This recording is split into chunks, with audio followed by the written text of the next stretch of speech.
Ang programang ito ay rated SPG. Striktong patnubay at gabay ng magulang ang kailangan. Maaaring may masiselang tema, lengguwahe, karahasan, sexual, horror o droga na hindi angkop sa mga bata.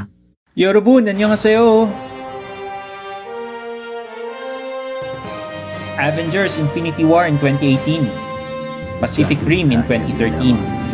The Bourne Legacy in 2012. Ilan lamang ito sa mga recent Hollywood blockbusters na partly shinoot sa Philippines. Woohoo! Pinoy Pride! Pero hindi lang Hollywood. May mga ilang Korean movies na din ang shinoot sa Pilipinas this past few years.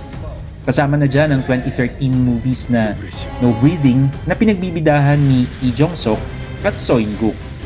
At ang Hindsight na pinagbibidahan naman ni Song Kang-ho na isa sa pinakarespetadong veteran actor sa Korea na bida din sa 2020 Oscars Best Feature Movie na Parasite. Ilang scenes din sa mga K-dramas ang shinoot sa Pinas, tulad ng 2010 drama na The Fugitive Plan B na pinagbibidahan ng Korean superstar na si Rain, at ang 2020 drama na Forest na pinagbibidahan naman ni Park Hae-jin. At ilang movies, TV dramas at TV shows na din ang tinampok ang Korea-based Pinay actress ni si Cherish Maningat, na nakasama pa ang Korean A-lister na si Gong Yeojin sa pelikulang Missing. Gayon din ng Korea-based Pinoy actor na si Nash Ang, na nakasama pa si Song Joong-gi sa Arthdal Chronicles, and who also directed the 2014 movie Soulmates na pinagbidahan ni Jisoo bago pa siya tuluyang sumikat. Itong pinakahuli nga, na-extra pa ang isang Pinoy sa 2021 Netflix movie na Space Sweepers na pinagbibidahan naman ni Song Joong-gi. Pero aside from these movies and dramas, here are 6 Korean mainstream movies na hindi lang basta kinuhanan ng ilang scenes sa Pinas. In these 6 movies, parte ng storya ang Pinas o ang Pinoy na lumabas dito. Kasama sa tema ng mga pelikulang to ang ilang mga bagay na may kinalaman sa bansa natin, sa kultura, sa society, o maging sa pagkain natin. Pero bago natin ituloy, don't forget to like the video, subscribe to the channel, and hopefully mai-share nyo din sa ibang mga Pinoys itong video na to. And let's see kung nakaka-Pinoy pride nga ba itong mga movies na to.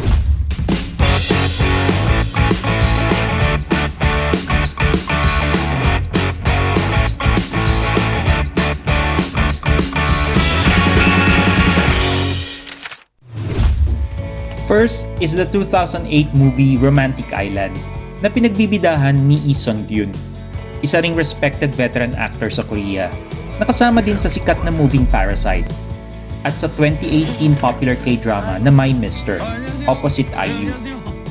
Kasama rin sa bigating cast si Eugene, na very famous noong late 90s, being a part of the then very famous girl group SES. The movie was shot mostly in the Philippines, with major scenes taken in the paradise island of Boracay. Talaga namang pinakita sa movie nito kung gaano kaganda ang Boracay. And probably, isa ito sa dahilan why South Korean tourist arrivals to the Philippines have more than tripled, mula sa less than 500,000 in 2009 to more than 1.6 million in 2017. This feel-good, melodramatic movie is about 6 Koreans who wanted to escape their stressful lives in Korea. And it showcased the Philippines and Boracay as a place for escape. Some parts of the movie were also shot in Manila, kung saan pinakita din ang eksena modus sa palitan ng dollar. Speaking of Koreans escaping to the Philippines, the number 2 movie is Golden Holiday or Kuk Jae-suksa sa Korea, na pinagbibidahan naman ng mga magagaling na Korean actors na usually nang napapanood sa mga action at suspense movies. Sina Kwak Do-won na sumikat sa maraming blockbusters tulad ng Steel Rain, The Wailing at The Attorney. At si Kim Hee-won na lumabas din sa mga sikat na pelikulan tulad ng The Man from Nowhere. Kasama rin sa cast ang ilang mga Pinoy actors, kabilang na si Mon Confiado. This comedy action movie is about the family of a Korean policeman who wants to visit the Philippines for a getaway. More than half of the movie was shot in the Philippines, with most of the major scenes shot in Manila, and some scenes supposedly taking place in Palawan. In his adventures, the policeman crosses paths with Patrick, isa sa mga most wanted sa Korea na nagtatago sa Pilipinas, at leader na ng isang sindikato. As you can imagine, dahil sa plot ng movie, the movie didn't just show the Philippines as a travel destination. Actually, mas pinakita ng pelikula ang other side ng Pinas, especially ng Maynila. Holdapan, lagayan, mga tambay, crime, cover-up. Woohoo! Pinay Pride! Another movie na sumasalamin sa ibang facet ng buhay Pinoy at buhay Korean ay ang Punch or Wanduki, a coming-of-age movie tungkol sa isang half-Pinoy, half-Korean kid. Pinagbibidahan ito ng dalawa sa pinakapaborito kong mga artista sa Korea.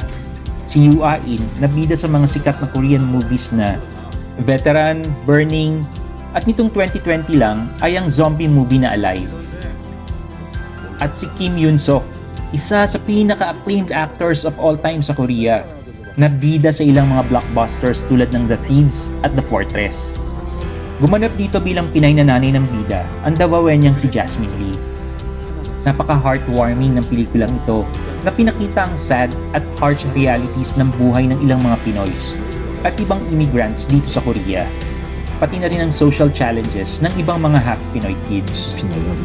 The movie aimed to open the minds of its viewers, especially in a very conservative country like Korea in the mid-2000s.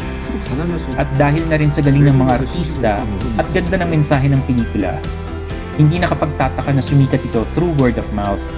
Kaya't maraming schools, government offices at private companies ang nagpalabas nito para magkaroon ng social at cultural awareness ang mga hanay nila. The movie eventually ranked number 3 on Korean film ticket sales in 2011 at napasama pa sa 100 biggest blockbuster Korean movies of all time. Dito rin sumikat ng tuluyan si Jasmine Lee at nakilala sa kanyang mga social activities for migrant women, which led her to become the first non-ethnic and naturalized South Korean to become a representative in South Korea's National Assembly. Well, itong story ni Jasmine Lee ang tunay na nakaka-Pinoy pride. Next up is the rated R 2012 movie The Taste of Money, a movie by filmmaker Im Sang-soo, who also directed another sexy thriller movie, The Housemaid, which incidentally ay prequel ng The Taste of Money. Pinagbibidahan ito ng mga magagaling na artistang sina Kim Kang-woo at Kim Yo-jin, kasama na mga veteranong big stars na sina Yoon Yo-jun at Baek Yoon-sik. May tuturing na kasama rin sa main cast ang Pinay star na si Maui Taylor, na lumabas sa mga sexy movies ng Viva Films noong early 2000s. Maui played the character of Eva, isang kasambahay na nagkaroon ng affair sa family patriarch ng isang ultra-rich Korean family. Napaka-pivotal ng role na ginampanan ni Maui dito. Kaya di naman maraming aspeto ng kulturang Pinoy ang pinakita sa pelikula. May ilang mga scenes din ang sinut sa Pilipinas. Panglima ay ang 2013 disaster film na The Flu or Kamgi, na pinagbibidahan din ng mga sikat at magagaling na artistang sina Jang Hyuk at ang multi-awarded actress na si Sue, na bida din sa pelikulang High Society. Kasama din sa pelikulang ito ang magagaling na aktor na sina Ma Dong-suk at Yoo Hae-jin. The movie is like the Korean adaptation of the Hollywood films Contagion in 2011 and Outbreak in 1995. Tungkol ito sa mala COVID-19 pandemic na bumalik sa buong Korea. Bagamat maliit na parte lang ang ginampanan ng Filipino actor na si Lester Andrada sa pelikulang ito at wala namang scenes na sinut sa Pilipinas, bahagyang pinakita sa pelikula ang issue ng mga illegal migrant workers na siyang nagdala ng virus sa Korea. Ilang ulit din nagtagalog sa mga scenes niya si Lester. Naging mahalaga din ang role niya sa naging ending at maging sa kabuuan ng buong pelikula.